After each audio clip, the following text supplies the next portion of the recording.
My wife called these the best recipe I made all year in December. My picky eater son begged for seconds, then had a meltdown when they're all gone. These teriyaki meatballs hit different. Let me show you why. If you'd like a printable version of this recipe to keep in your kitchen, just Google Teriyaki Meatballs Sudachi to find it. First things first, let's get organized. Pour 3 tablespoons of panko breadcrumbs into a small bowl with 2 tablespoons of cold whole milk. Give it a quick stir and let it sit while we prep everything else. While the hydrates, finely mince 1/8 of an onion. We want tiny pieces here, they'll disappear into the meat and add sweetness. Next, grate half tablespoon and 1 teaspoon of fresh ginger. We're going to use it for the mixture and sauce, as well as 1 teaspoon worth of garlic.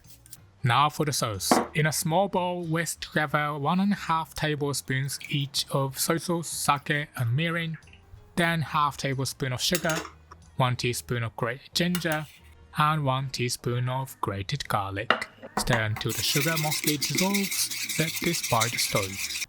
And that's the end of prep. Alright, add 300 grams of ground pork to a mixing bowl along with just 1/4 teaspoon of salt. Nothing else yet, just the meat and salt. I'm using 100% pork for this. Ground chicken thigh is the best light alternative, but other than that, I don't recommend swapping. I've even used 50-50 pork beef and I can confirm it was not as good as 100% pork. Now work the salt into the pork with your hands, squeeze it, fold it, really get in there.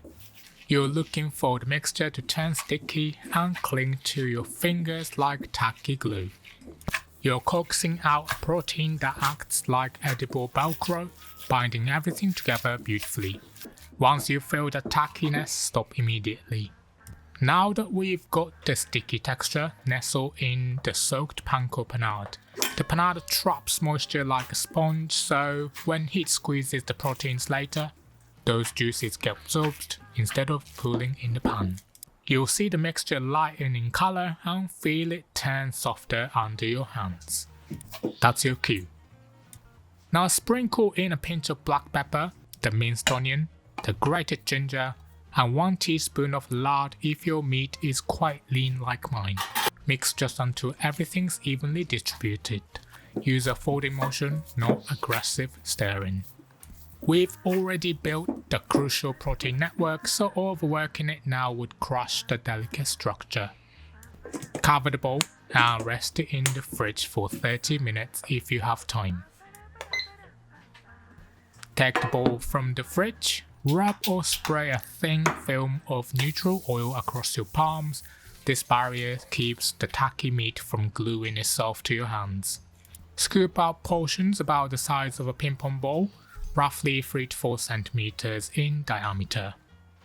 Roll them between your palms with gentle, even pressure. We want smooth, crack-free spheres. Any crevices become weak points that will split open when the interior heats up.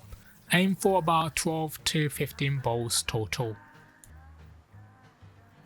Spread 2 tablespoons of potato starch on a plate and roll each meatball through it, coating the surface in a thin, matte layer.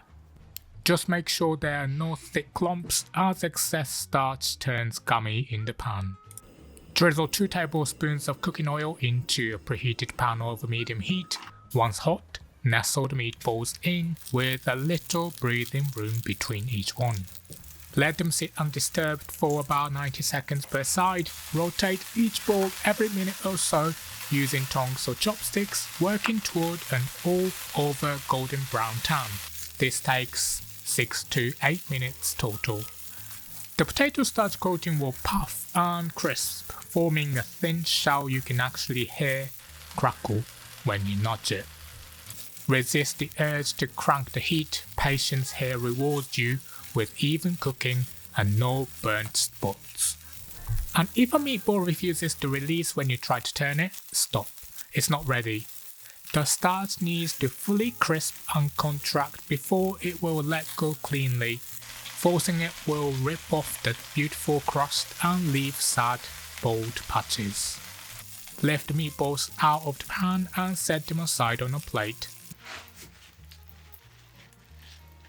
Grab a paper towel, and gently blow up any excess oil, but leave every bit of those browned stock-on bits exactly where they are. Wiping them away would be like throwing away gold. Pour the premixed teriyaki sauce directly into the hot pan. It will hit the surface with an aggressive hiss, instantly loosening all those browned treasures. Grab a wooden spoon and scrape the pan bottom, watching as the fond dissolves and turns the sauce from clear amber to a deeper, richer brown. Let it bubble for a full minute. You'll see the bubbles shift from small and frantic to larger and slower as the sauce thickens. Return the meatballs to the pan and reduce the heat to medium-low. Use a gentle tossing motion to roll each ball through the glaze until every surface glistens. After about 30 seconds of continuous gentle movement, you'll see them transform into glossy, lacquered orbs. Kill the heat and shower the meatballs with toasted white sesame seeds and chopped green onions. And now grab a microplane and give the finished meatballs a light snow dusting of grated hard cheese, parmesan, pecorino, grana padano, any of these work. I stumbled onto this by accident when I first developed this recipe. I had some grana padano sitting in my fridge and figured why not. The visual payoff sealed the deal. It's not traditional teriyaki per se, and I'm completely okay with that. Sometimes the best discoveries happen when you stop following rules and trust your instincts. And there you have it. This recipe yields 2 main servings or 4 side portions. Teriyaki meatballs in all their glossy lacquered glory. It all comes together in something that's endlessly snackable. Want even more delicious recipes? Grab my free cookbook from the link in the description. Okay, let's go over the ingredients one more time. And if you're ready to cook, grab the written instructions by clicking the full recipe box with a picture that's about to pop up on your screen. That's a wrap. You can find the full printable version of this recipe on my website, linked right here on the screen. It has all the extra details to help you get it perfect every time. If you enjoyed this, check out my ultimate playlist. And next week I'm making mazagohan. Hit subscribe so you don't miss it. See you then.